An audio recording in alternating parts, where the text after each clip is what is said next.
ও ও ও ও ও, ভাই, আস্তে আস্তে আস্তে, ভারত আস্তে কি পাঠাচ্ছে একের পর এক মিসাইলের ঝাড়। মানে আমার মনে হয় যে সংখ্যাগুলো যা দেখছেন মিনিমাম 200-250 তো হবেই, নাকি আরো কম বেশি হবে। তবে পাকিস্তানের যারা সাপোর্টার আছেন বা পাকিস্তান ফলোয়ার আছেন, মন খারাপের খবর ভাই। করাচির অবস্থা 12টা বাজে গেছে। আমি প্রথমে ভাবছিলাম যে নিউজটা ফেক, পরে দেখলাম যে না, ঘটনা ঘটছে। দর্শক, আপনারা যে দৃশ্য দেখেছেন এটা হচ্ছে ভারতের নৌযান থেকে, মানে যুদ্ধ জাহাজ থেকে উৎক্ষেপণকৃত একের পর এক ঝাঁকে ঝাঁকে মিসাইল উড়ে গেছে। কোথায়? টার্গেট ছিল পাকিস্তানের করাচি বন্দর, খুবই গুরুত্বপূর্ণ একটা বন্দর।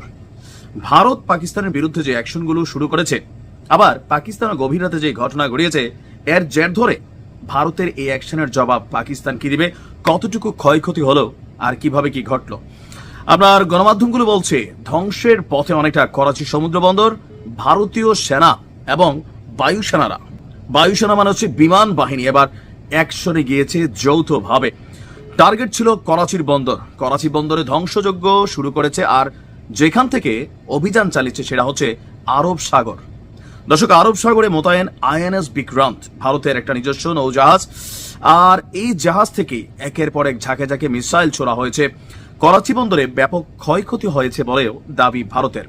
আপনার ভারতীয় নৌবাহিনীর আক্রমণের ফলে করাচি বন্দর সহ শহরের বিভিন্ন জায়গায় আগুন লেগে গিয়েছে। শুধু করাচি বন্দর নয়, ওরমারা বন্দরেও ভারতীয় যুদ্ধজাহাজ আইএনএস বিক্রান্ত থেকে বেশ কিছু ক্ষেপণাস্ত্র ছোড়া হয়েছে। এর ফলে দুই বন্দরেই ব্যাপক আগুন লেগেছে, আপনার দাবি হচ্ছে ভারতীয় গণমাধ্যমগুলোর। ফলে ওই এলাকার বাসিন্দাদের মধ্যে স্বাভাবিকভাবে ব্যাপক আতঙ্ক ছড়িয়েছে। উপকূলীয় অঞ্চল ছেড়ে দলে দলে মানুষ ঘর ছেড়ে পালাচ্ছেন। পাকিস্তান নৌবাহিনীর গুরুত্বপূর্ণ একটা ঘাঁটি হলো করাচি এবং ওরমারা। পাক নৌসেনারা, আপনার মানে এখানে যারা ছিলেন তাদের অনেক সিনিয়র অফিসারদের সদর দপ্তর, যুদ্ধজাহাজ এবং সাবমেরিনগুলো মজুদ রয়েছে এই দুই বন্দরে। কাজেই এই দুই বন্দরকেই ধ্বংস করতে আপনার কার্যত এই অভিযান চালানো হয়েছে।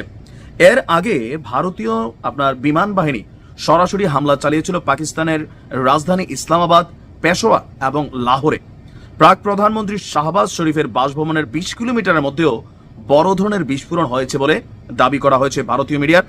তবে এই খবরের সত্যতা আসলে আন্তর্জাতিক গণমাধ্যমগুলো যাচাই করতে পারেনি।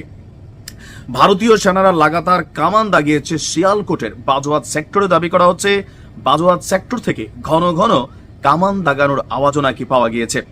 আপনার বিনা উস্কানিতে পাকিস্তান আপনার ভারতের জম্মু, জয়সলমীর, পাঠানকোট সহ ভারতের বিভিন্ন শহরে আকাশপথে যখন এই হামলা চালালো, এরই পাল্টা জবাব হিসাবে আপনার ভারতের যুদ্ধ জাহাজ থেকে এই অভিযান পরিচালনা করা হলো। আমি যখন নিউজটি করছি তখন বাংলাদেশ সময় আনুমানিক ভোর আপনার 5টার কাছাকাছি। তবে এ পর্যন্ত বাংলাদেশের 2-1টা গণমাধ্যম ছাড়া ওইভাবে এই নিউজগুলো সত্যতা যাচাই করা যায়নি। তবে যে ফুটেজ প্রকাশিত হয়েছে এটা সত্যি বলেই দাবি করা হচ্ছে।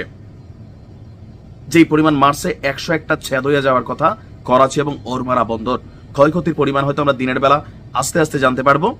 আর পাকিস্তান এবার হয়তো জোরে সোরেই এই যুদ্ধে নামতে যাচ্ছে।